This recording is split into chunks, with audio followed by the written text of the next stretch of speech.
Okay, so you've given life to a virtual band, HWB. Why now? So I thought, we'll create this fictitious band. But I didn't think it would be animated or whatever. And so I wrote a backstory that they come from the future to today and gave each member a name. You know, slapped the bassist and created this backstory. And whole idea was, okay, now we have the band.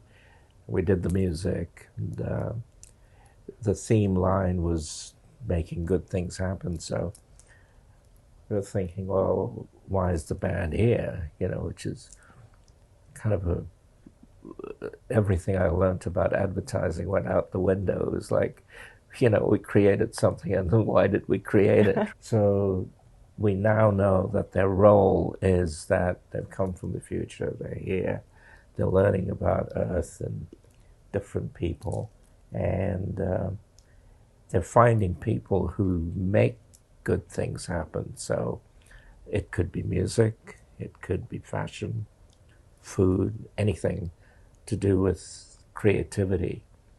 And we can start in Hong Kong, we can take it anywhere we want.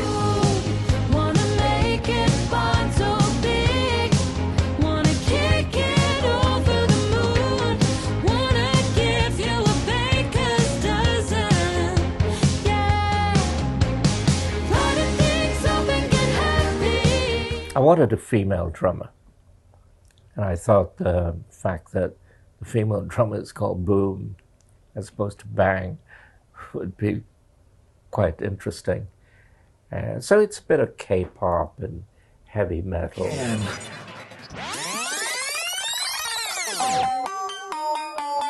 comes down again. Now over that two-step. It comes down again. Yeah. Around the clock. You always say that today's music paradigm, sort of streaming, doesn't work for bands and songwriters. Yeah. Do you think the virtual band can? I'm not even looking at that. I'm not looking for sales and numbers. I think somewhere I could be very wrong, but I doubt it. I think people have been hoodwinked for many years. Well, at least since Daniel Ek started Spotify, into thinking about numbers. It's all numbers, numbers, numbers. But if numbers isn't gaining you any traction as far as money's concerned, but money's almost secondary. If it's not actually leading to somewhere else, what's the point? What's the point of streaming music? So I'm looking more at HWB as being something that a sponsor with vision would say, we want to get behind this product and this content. I mean, when at EMI, I worked with the management of Gorillas, right? And, we had a lot of ideas about bringing Noodle to China and merchandising, and then it never happened for one reason or another. I think Damon went on to a new project. Mm-hmm. He normally does. And I'd like to outdo him, actually, by actually creating something that sells. So you're going back to the sort of 60s Bengali pop manager era. I'm not Jonathan King, I'm not Simon Fuller or Simon Cowell. Don't take this personally, but... Oh, please. No, I mean it. You're one of the worst singers I've ever heard in my life. Yeah, I guess so. I think it's interesting to create something that you own that no one else, well, if you own it, no one else has it. And it's really up to you to take it where you think it can go. And if it goes nowhere, well, it's your fault. And I think if people own up and take responsibility for things, I think it'll be a more creative place, where you're not scared to fail. So is there anything, because it's the HWB Happy Wednesday band, is there any kind of collection of Happy Wednesday world here in Hong Kong, kind of jockeys and trainers. We're not talking brain surgery here, but I'm not going to have like a mini version of HWB made up of jockeys, right? And Winfred, you mentioned the CEO, he's behind this project. He's probably the manager, the producer. He's the investor. The proper Svengali. Well, I don't know about Svengali, but he's got an interest in it, and it's good that he loves the idea. He likes the look of the band, and I think it's a way of I think it's a way of maybe putting a little bit of excitement into Hong Kong, which really doesn't have a pulse right now. I mean, I can barely feel the pulse. So having a colorful band that's new and that's not canto pop. I've been writing about canto pop for years, right, since Billboard. Did you come up with the term canto pop? Yeah. It was actually canto rock. Canto rock. But I thought Sam Hui was heading towards a rock direction. But it became canto pop, and it became what it is. So, but I just feel, whether it's Mirror or View TV, it's no different to Grasshopper, TVB. It's the same thing. So you're trying to do something a little bit different? I'm trying to make Hong Kong have a pulse again.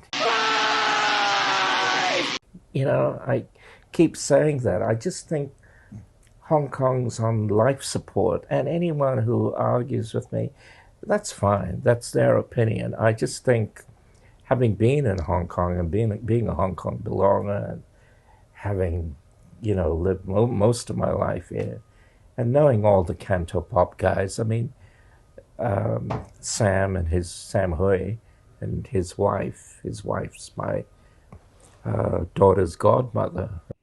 Have you ever got into China, the music market? Yeah, I did. Yeah, with the Danish band.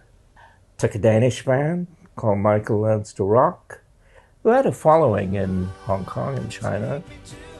And Norman Chang and I would just joined EMI from Universal, and I'd heard the new Michael Learns to Rock album, and I really didn't know who they were. So I had to have dinner with them that night. And I played the record to Norman. And I said, "What do you think?" I said, "It's like Bad Eagles." I said, "Yeah, kind of." Bad Desperado. Bad Desperado. I said, "But it might sell." Anyway, I had dinner with them, and a couple of vodkas later, I said, "Guys, I've heard the album. It's not very good. Why don't I give you back the contract? You can take it to Calvin, who signed you guys up at EMI, who's now with Warner. Give him a call, and you guys go there. I want to be with EMI." So I said, "Okay, but as long as you take this Jackie Chan song, Chong Yao song in Mandarin, and you sing it in English." They'd never heard of the song, right? But I used to sing it in karaoke, and karaoke at that time was very big. It's a huge market, probably bigger than record sales, was to get your track onto karaoke. But, there's a psychology of karaoke. If it's What's a new... the psychology? Well, I don't know I this. shall explain it to you. Thank you. If you go to karaoke and they ask you to sing a song, and you don't know the song, will you sing it? I'd be scared to. Exactly. So there are a lot of people who actually practice. I have friends who practice how to sing a certain song in karaoke.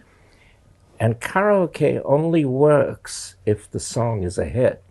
So this song, which was a hit for Chong Hok Yao, for Jackie Chan, when people hear it in English, they can, when the karaoke comes in, they can either sing the Cantonese, the Mandarin version, or sing it in English. So, because they know the tune. Mm-hmm. So if I say to you, and you've never heard Ronan Keating doing the Alison Krauss, nothing, when you say nothing at all, how are you going to sing it? So this song became a karaoke hit because people immediately knew the song. But you need to be a good A&R guy to know that not all songs travel. And you need to be a good marketing guy. So you got to pick the right songs. Like if you do a Faye Wong song, maybe, but you can't just have a foreign act sing a song. A Chinese song in English, and it doesn't work. So HWB, can you take them into Mandarin, into Cantonese? Can do whatever I want with them. It's fine. Yeah, sure. I think so. I even Japanese, even Japan, Korea, because it's the track. So I think, and I think for HWB, I'll be looking at collaborations. I'd love for them, in an ideal world, I'd love for them to work with someone like, let's say, Pharrell, right? Mm-hmm. But I'd also love them to work with some of the older Japanese bands like Glay and Spitz. And for the female singer to maybe work with someone like Utada, that kind of thing. Re-energizing Japanese pop, J-pop. Yeah, I'm a big J-pop fan, always have been. And K-pop's K-pop, right? So, if I can get, what's his name, Max Martin, to produce HWB, which is not that far out, why not? Why not? Yeah. I think Max Martin has about, 25, 30 producers, right? If any one of them produce it, and you use the name Max Martin, you think it won't get radio airplay in America? Of course it will. Of course it will. So it's all right now. We've got the basics. It's how we want to take it further. Yeah, tick-tock around the clock.